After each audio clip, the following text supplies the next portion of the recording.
When we came down to first look at the community, we saw these old people playing in a parking lot, and I'm like, what is that? And Ellen goes, I don't know. I hope that's not us. And the funny thing, it ended up being us. It started in the parking lot, and it was Paul Fenn that really was him and a couple others that were the push behind it. And it shows that if one person has an idea and they're willing to put in the hard work, that it can become a reality. And Paul was able to get us those 3 courts. My wife became addicted, and it was something that we could actually do together.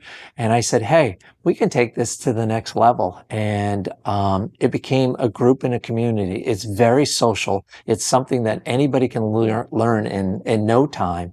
And it's like golf that you have to play more and more to become more and more proficient, but it's just a lot of fun. And I saw this as a great outlet and a great social thing for us to do. And I said, can we make this even better? And I started talking to the group and saying, hey, how can we make it better?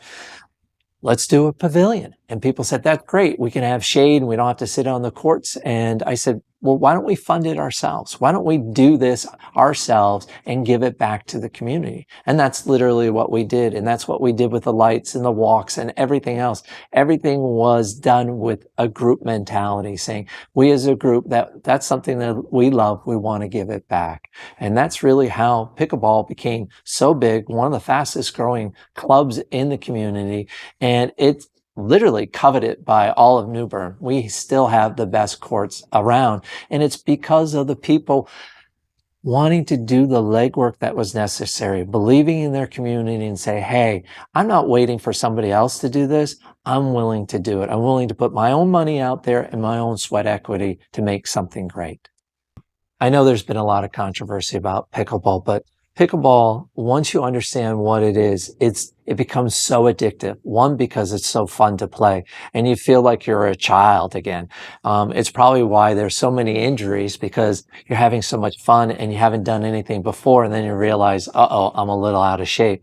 But the great attraction for pickleball for us, and I think anybody that joins, is the sense of camaraderie. Not only do we play pickleball together, but we do other things together. If there's a loss in one's life, that pickleball group's there and that family's there to support them. If there's a celebration, that pickleball group is there to support them. It transcends just being a sport. It becomes something very, very special where people are bonded because they are connected socially. And that's the exciting thing. And that's what the whole sense of a community is that the community comes together around an event.